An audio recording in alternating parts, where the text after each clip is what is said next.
What's up, NBA fan? What's up, all sports fans? This your boy JB, host of the Behind the Bench Podcast Network and channel, giving a shout out to the rest of the crew: Shad, Kelvin, Jermaine, KB Film Room, Big Dog Talk Sports. That's right. That's right. Everyone who's tuning in to listen to this video, thank you for supporting Behind the Bench, subscribing to the channel, and help make this show the best that it can be. And this is one happy brother over here, ecstatic, elated. There's a great deal of satisfaction for what I had the opportunity to witness, what I've been waiting on for years, man. That was abruptly casted away. And the reason I feel this way, there is a great appreciation, respect, belief, understanding about the value of what the Lakers had in the palm of their hand, and either didn't truly understand what they had, or was led and manipulated to cast these individuals away. And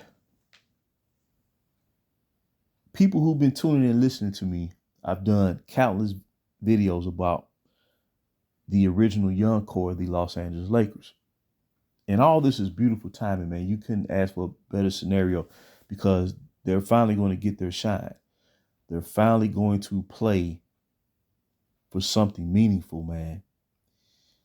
When 6 years ago, 7 years ago, when this whole process of devaluation started of the original young core, the real young core, the real young core,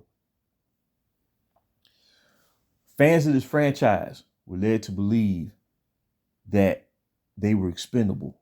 I never believed that for 1 second. And when I mean 1 second, I mean not for 1 second. Because of the eye test, because of watching them every game of the 2017-2018 season. And I'm not exaggerating when I say that. And I never was really in position to do that before, and I love the Lakers, man. I love this franchise, man. And I'm never trying to insinuate that I'm the greatest fan, anything like that, the most knowledgeable fan. But my heart was telling me, man, and I know this may sound corny, but the most prized asset that the Lakers had was given away and was mortgaged off. And that's why this franchise is operating in a state of flux.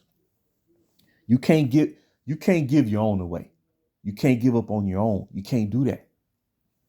Especially at a time where you was on the precipice of introducing to the NBA a revolutionary way to generate championship success, with the majority of your roster featuring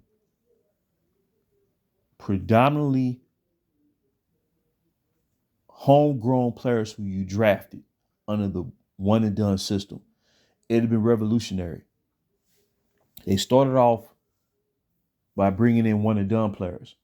And then when they completed that initial phase with the one and done players as the cornerstones, as far as being representing your team as the starters, starting five. And then they took it to the next level. They start bringing in college players with multiple years of college, 4 years of college, that could anchor the initial wave of talent. And the secondary wave of draftees that had multiple years of college, they were suited to come in right away and make an immediate impact. Where the cornerstones, the one and dones, would take an additional season or two before you start seeing them emerge. And the timing was perfect. And as a fan, man, I really take this to heart. I really study these young players, man. It ain't like, man, I'm exaggerating, saying, "Oh man, this dude gonna come in and drop 30 a game." No, it wasn't like that. I always looked at it. And interpreted based on what was being presented, how they were being drafted, what was being said through the actions of the Laker brass who was drafting these young players, why they was drafting them. And you just said to yourself, I said to myself, I said, man, what? Like, this was so mind-boggling, man. I was so amazed and stunned by what they were doing and accomplishing before it really started to take fold. And you could tell they was ahead of the curve because we're seeing it right now unfold in real time. So the very young core that was deemed expendable, we have 4 players that were originally drafted by the Los Angeles Lakers from 2014 and 2018 that will be competing in the conference finals in the Eastern Conference and the Western Conference. We have 2 real core Lakers that's going to be playing in the Eastern Conference Finals and 2 real core Lakers that will be competing in the Western Conference Finals. Josh Hart for the New York Knicks, Thomas Bryant for the Indiana Pacers, Alex Caruso for the Oklahoma City Thunder, and Julius Randle for the Minnesota Timberwolves. And what's funny is, as the conference semifinals started, I said to myself, I said, the stars are being lined up to where we're going to have 4 real Lakers from that young core that's going to be in position to win a championship. So I'm so elated where I'm just going to sit back and watch, because one of those players are going to contribute to a championship. They will hoist a trophy by season's end. And it will discredit everything that's been said about them. They're not any good. What if they won? They can't contribute to winning. They was cracking under the pressure, playing in the bright lights of LA. I never believed that for a second, because truth be told, Julius Randle played in the largest media market in the planet Earth, definitely in the United States, in New York City. There's no more media scrutiny than what a public figure or a professional athlete can experience playing in New York City. So I never believed that for a second about, why they was let go from the Lakers.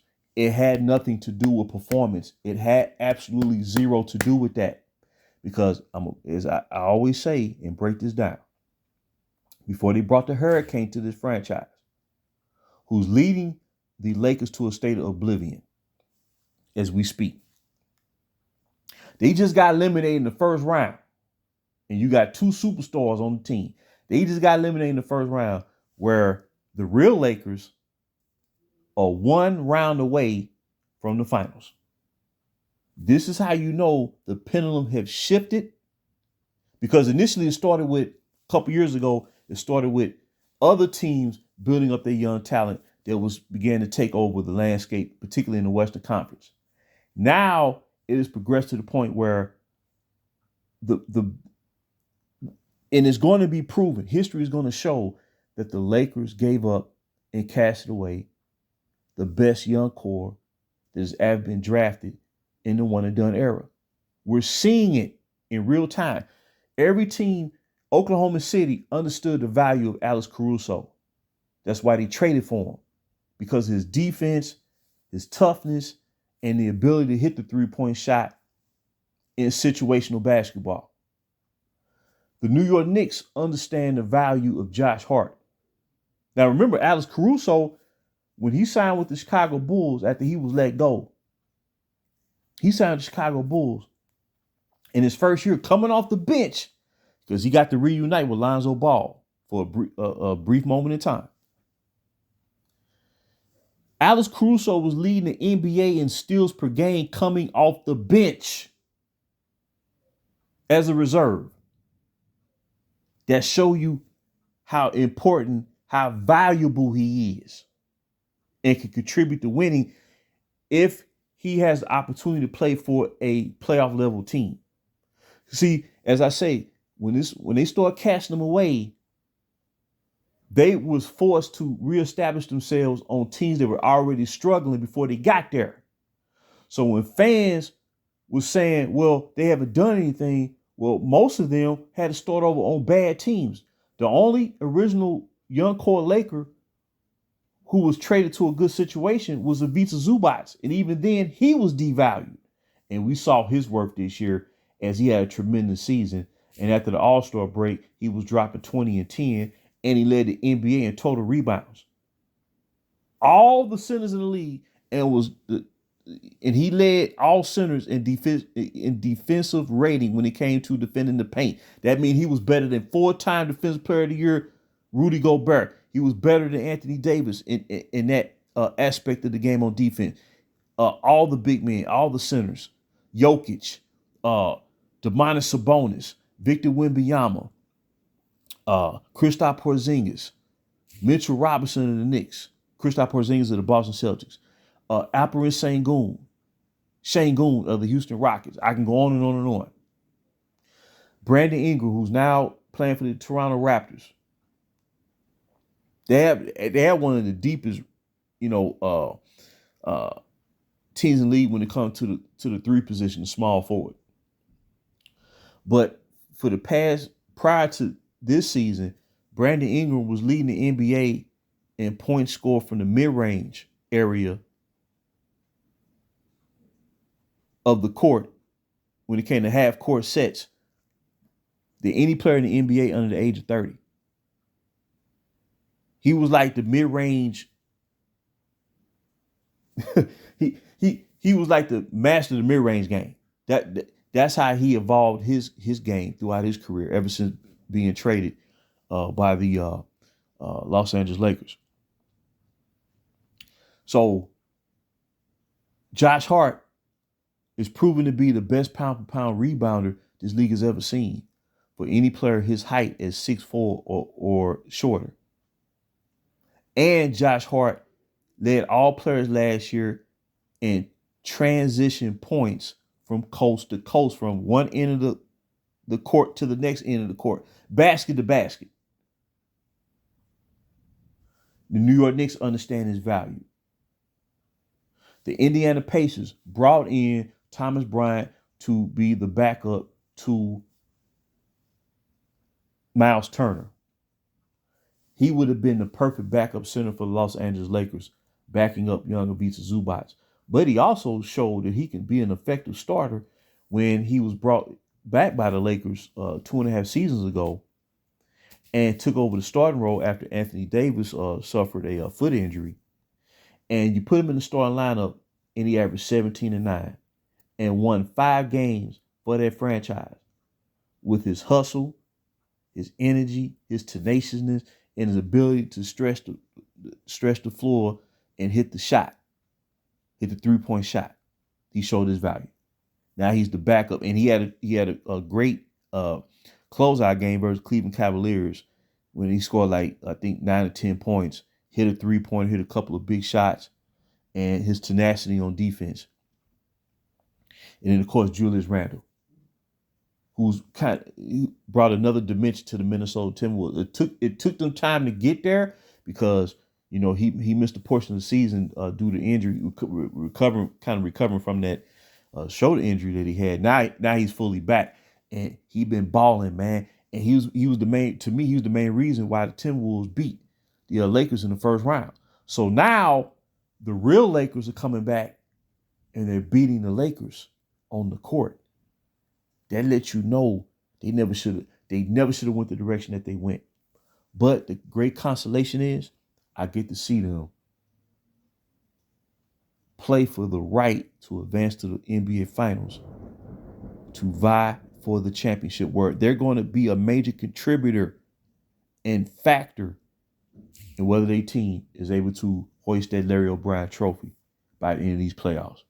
So one of them is coming home a champion, man, and I'm going to celebrate it because I always understood their value. I always believed in them, man, because if they weren't any good, man, see, This is why I've been holding on to this for so long. And it seemed like I've gotten people tell me, oh man, you need to let that go, man. They gone, man. They ain't doing nothing. But see, like I said, they was never let go. It had nothing to do with performance. They was used as pawns in the game. But before all this started, that young core with no veterans on the team, like the Clippers had Lou Williams before they brought in Kawhi Leonard and Paul George, right? And the year before they brought in Paul George and Kawhi Leonard, they won 48 games, largely because of Lou Williams, right?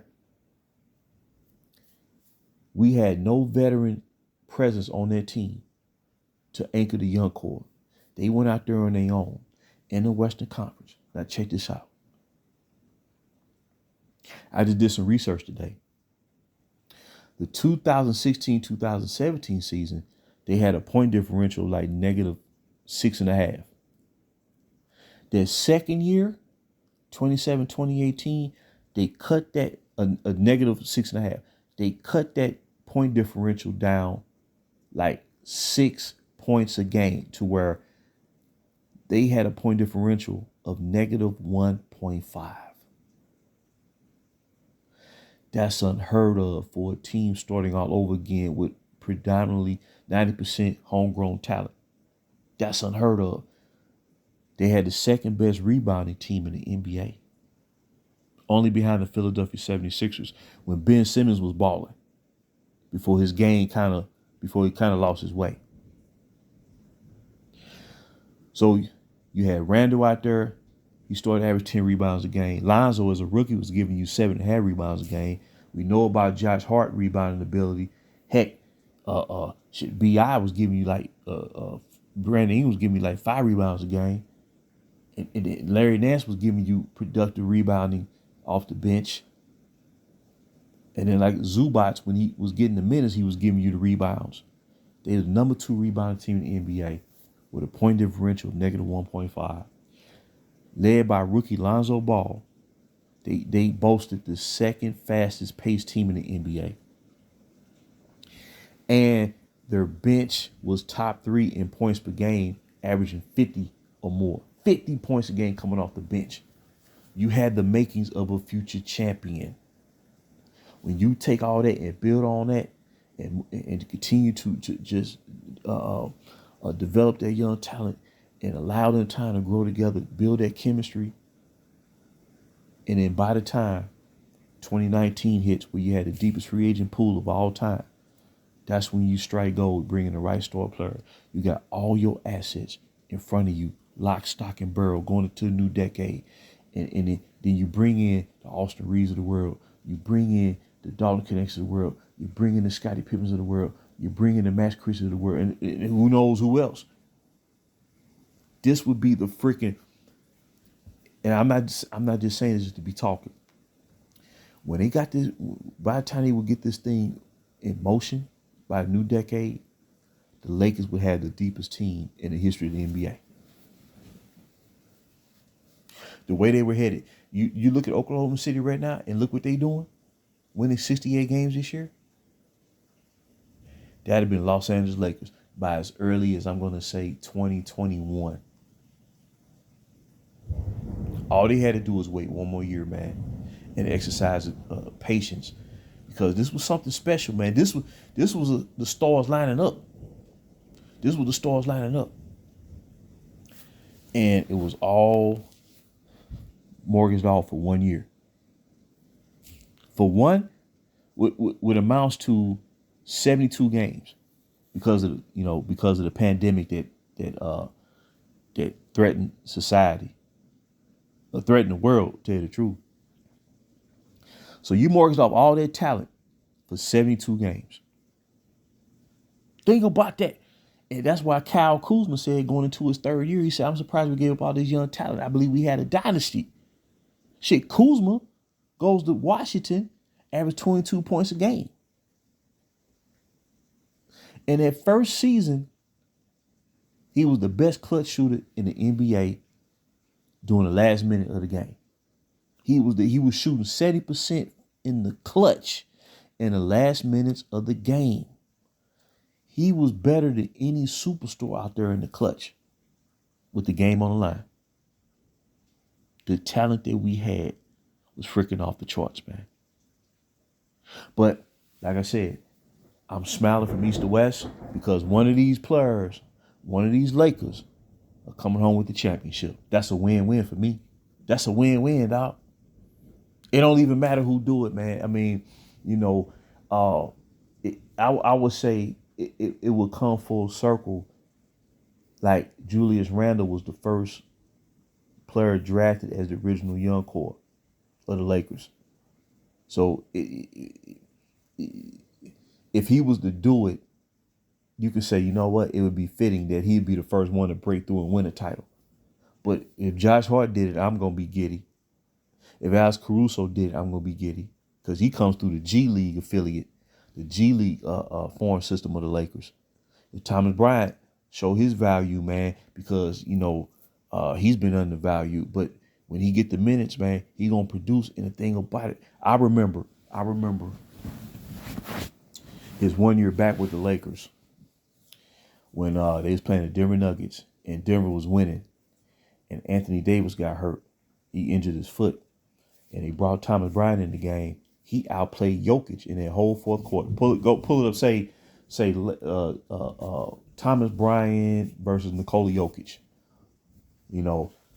Lakers versus Nuggets, and you pull that game up. He outplayed Jokic in that fourth quarter, dog.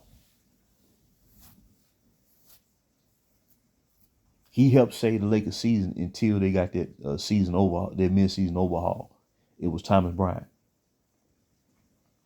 So I just want to drop this video real quick, man. Like I said, man, I'm giddy, man, because one of these four men is either gonna be Jay Randall, he's gonna be Josh Hart, he's gonna be Alex Caruso, he's gonna be Thomas Bryant. One of them coming home as a champion, dog. And I don't think this is a coincidence, man. The stars line up for this. Think about it, man. All four teams feature an original Laker that helped get them where they looking to go. That's why they trade. And that game 7 between Oklahoma City and Denver yesterday, well, Alex Caruso defended Jokic more than anybody else in the game for OKC. They understood his value. And I tell you what, if Caruso was not on Oklahoma City facing Denver, Denver probably beats OKC. Because I watched a lot of them games in this series. When the game was in question, when Denver seemed to have control of the game, Caruso's defensive ability and his instincts and his intuition out there on defense helped stave off the run that would truly end the game for Denver, allow OKC to reestablish and regain momentum, and then Shai Gilgeous-Alexander took over and did what he been doing this year as the league MVP. But Caruso set the tone. See, when you understand a player's value, man, a lot of times you can exceed expectations. Like I said, Randall was much maligned for his playoff experience in New York, but they not gonna tell you when. First of all, Randall bet on himself by going to the Knicks. Number 2, he led him to the first playoff for the first time in 6-7 years since prime Carmelo Anthony. Number 3, his first playoff series versus the Atlanta Hawks. Well, Atlanta, they had the only player who had to be concerned about as a scorer was Randall. So they keyed in on him, double team him, triple team him. But see, now he's on a more complete team now, where he can really showcase his ability as a player, man, and contribute to winning. And his toughness, man, he don't back down. He's playing his role to a T. But what's crazy is, man, he's the leader of the Timberwolves. Now, Anthony Edwards is the star of the Timberwolves. He's the franchise player, but Randall was the leader of that team, dog. And as a result, they're in the conference finals, dog. It's not an accident what's going on to all Laker fans out there, man. We would have been experiencing real winning if we stuck with our real squad. I'm so sure of it, and it's reflective in what's going on right now.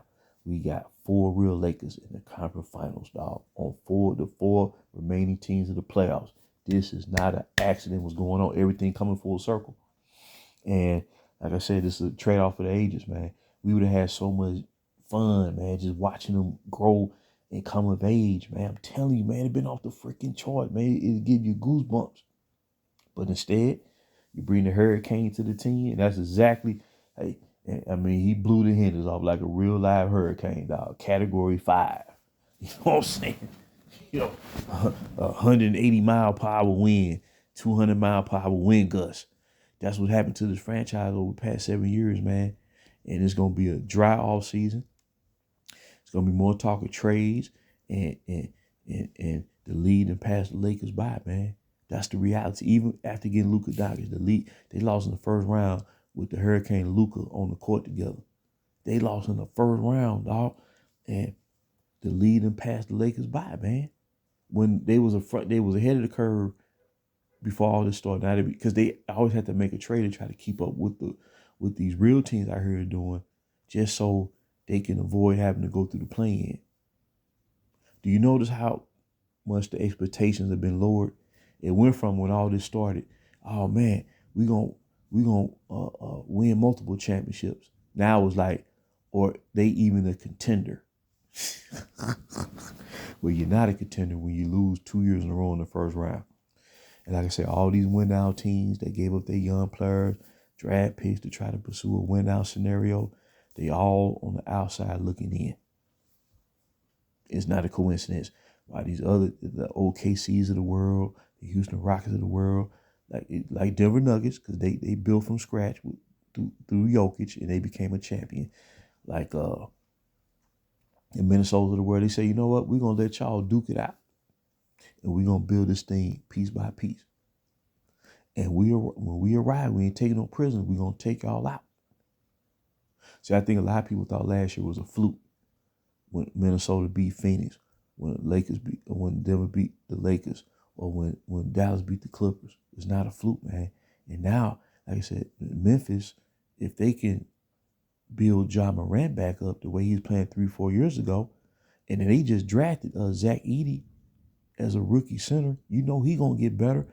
Memphis gonna be a perennial playoff team, dog. This thing is getting so real that somebody's gonna fall behind the pack for years. San Antonio's gonna get better. You know they're gonna get better. You know what I'm saying? Portland got better. Houston, number 2 seed, you know they're gonna be better. It's not going to, the pendulum has shifted over. Dallas hit their sweepstakes. So what I'm saying, man, when you're dealing with this dude, when they try to put him in an advantage, it don't last long, dog, because someone's always going to hit and hit hard.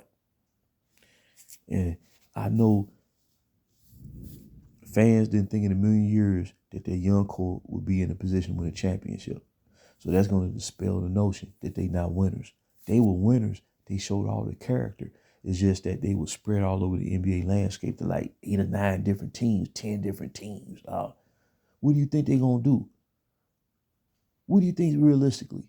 But see, as soon as they get placed in a good situation on the playoff level team, they contribute in winning. All of them.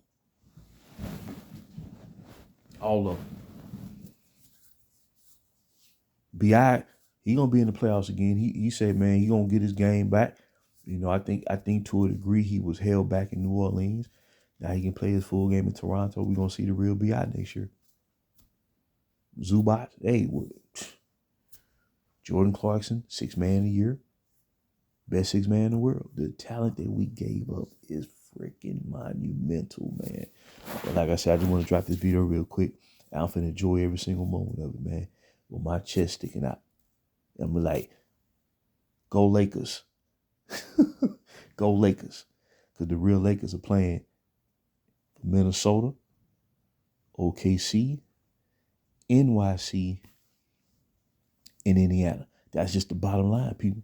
And they finna get they shine. And someone's out there gonna be like, man, the Lakers gave up a lot of talent. Somebody's gonna say it. Somebody's gonna say it's just a matter of time. So I just want to drop this nugget. Please leave your comments and thoughts. I'd like to get your voices and your opinions. And once again, for Shy, for Kelvin, for Jermaine, for KB Film Room, and for Big Dog Talk Sports, that's right. This has been JB. This has been BTB. This is Behind the Bench.